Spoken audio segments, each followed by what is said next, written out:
안녕하세요, 제이제입니다. 오늘은 코로나 시국에 바뀐 연애 풍조와 성생활에 대해서 말씀드려 볼게요. 구독과 좋아요, 알람 설정까지 해주실 거죠? 그럼 바로 시작할게요.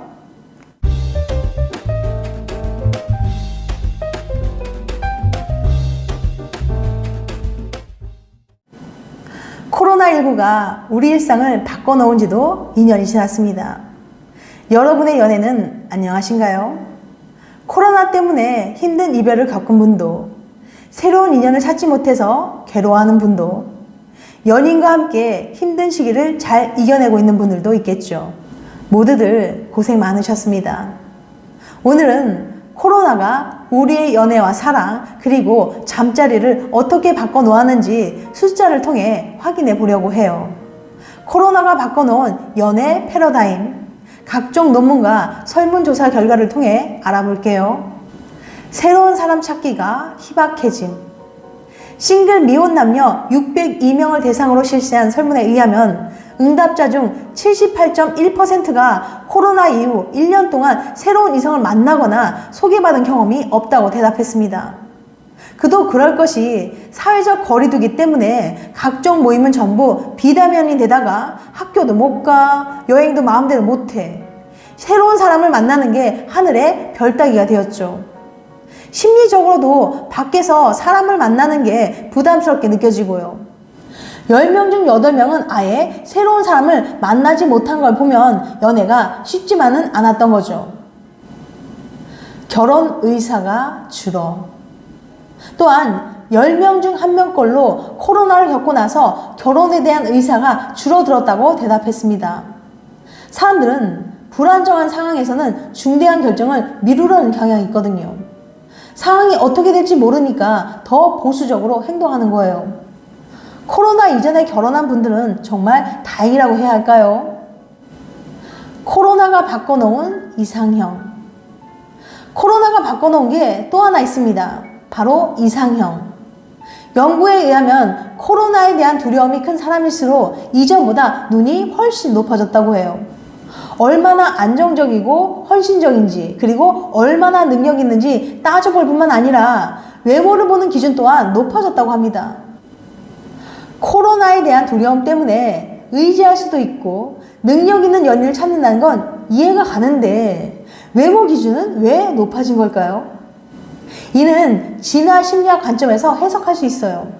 불확실한 환경에서는 무의식적으로 더 건강한 자손을 낳을 수 있는 상대를 찾게 된다고 합니다.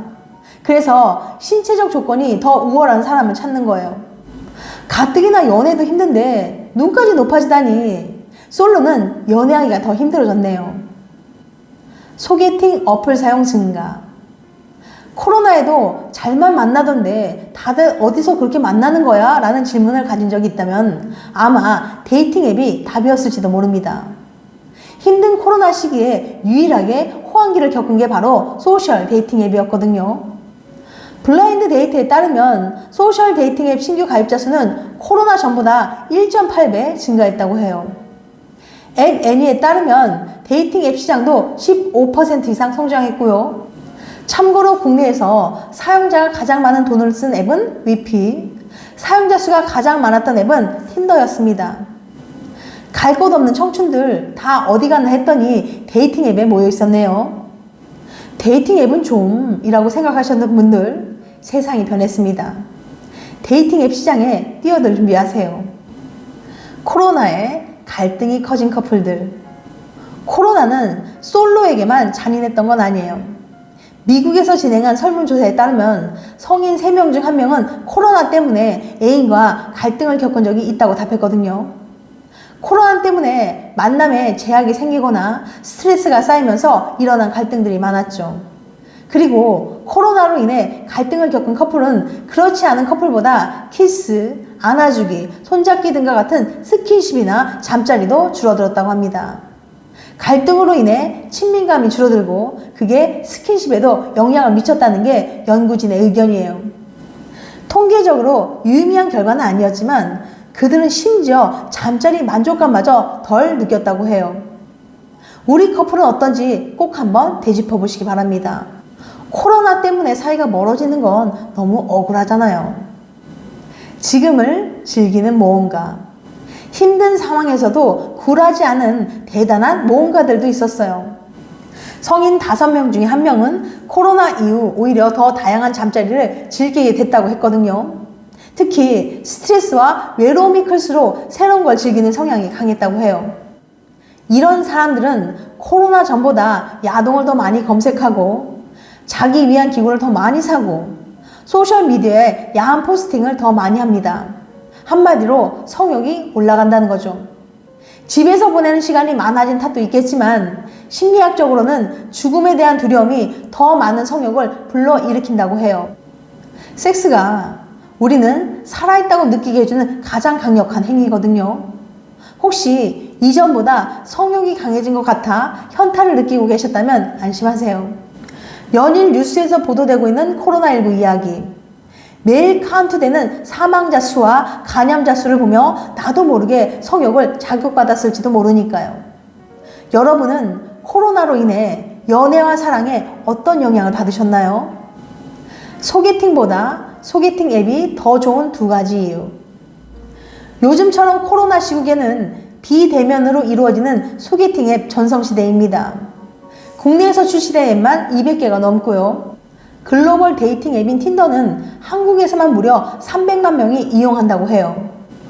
우리나라 20, 30대 5명 중에 1명은 틴더를 쓰고 있는 셈이죠. 예전에는 소개팅 앱을 쓴다고 하면 이상한 사람들만 있는 거 아니야? 그렇게 외롭냐? 라는 의심적인 시선도 많았는데요. 요즘엔 방송이나 SNS에도 자주 등장하면서 확실히 진입 장벽이 낮아진 것 같습니다. 그런데 이런 온라인 데이팅 문화가 단순히 유행이나 재미 때문에 흥하는 것만은 아니에요. 마이크로 트렌드 X의 저자 마크 펜에 따르면 사람들이 소개팅 앱을 쓰는 데는 다 나름의 합리적인 이유가 있다고 합니다. 첫 번째, 효율적이다. 카카오 택시가 가까운 기사님을 빨리 찾게 해주는 것처럼 데이팅 앱을 통해 새로운 이성을 쉽고 빠르게 만날 수 있는 거죠. 한 조사에 따르면 아만다 앱에서만 하루 평균 7,000쌍이 매칭될 정도예요. 소개팅은 지인을 통해 받다 보니 시간도 오래 걸리고 여러 명 만나기도 힘들잖아요. 앱은 그런 불편함이 없죠. 게다가 오프라인에서는 좋아하는 사람이 생겨도 그 사람이 연애 중이거나 연애할 마음이 없으면 마음을 접어야 하잖아요. 2번째, 정보가 많다. 소개팅 앱으로 만나기 전에는 주선자가 알려준 정보만 알 수 있습니다. 그것마저도 형식적인 경우가 대부분이고요. 하지만 소개팅 앱은 우리에게 요구하는 정보가 많아요. 나에 대해 자세히 설명을 하고 하죠. 내가 좋아하는 영화, 쉬는 날 하는 활동, 요즘 관심 있는 분야는 물론 SNS 계정까지 연동할 수 있어요. 가끔은 이런 것까지도 적어야 해? 라는 생각에 귀찮기도 하지만요. 잘만 활용한다면 나에 대해 어필할 수 있는 좋은 수단이 됩니다. 내가 어떤 사람인지, 어떤 생각을 갖고 사는지 더 잘 드러낼 수 있죠. 내 라이프 스타일이나 취향에 맞는 사람을 만날 가능성도 커져요. 물론 우려되는 점도 있습니다. 요즘 들어 문제로 대두되는 건 또 다른 계급 사이를 만든다는 비판인데요. 외모나 스펙이 부족하면 가입조차 안 되는 경우도 많고 사람을 등급별로 나눈다는 거예요. 하지만 솔직해져 봅시다. 우리가 오프라인에서 소개팅할 때는 안 그런지 말이에요. 무엇보다 소개팅 앱은 이성을 만나기 어려운 사람들에게 최후의 보루가 될 수 있어요. 길 가다가 우연히 이상형을 만날 확률은 한 수학자가 계산한 결과에 따르면 0.00034% 정도밖에 안 된다고 해요. 학교 동아리나 회사에서 찾는 것도 왠지 주변 눈치도 보이고 헤어졌을 때를 생각하면 여러모로 골치가 아프죠. 주변에 동성 친구밖에 없는, 심지어 그 친구들에게 이미 소개받을 대로 다 소개받아서 더 이상 소개해달라고 하기도 민망한 사람들에게 소개팅 앱은 한 줄기 빛이 되어줄 수도 있습니다. 요즘에는 다양한 인증 방식이나 인공지능 같은 신기술을 이용해 안정성을 확보한다고 하니까요. 너무 편견을 갖지 말고 소개팅 앱 한번 써보는 건 어떨까요? 여러분의 연애 생활에 날개를 달아줄지도 모르니까요. 지금까지 코로나 시국에 바뀐 연애 풍조와 성생활에 대해서 말씀드렸어요. 다음엔 더 재밌고 유익한 영상을 찾아뵐게요. 끝까지 시청해주셔서 감사합니다. 다음에 또 봬요. 안녕.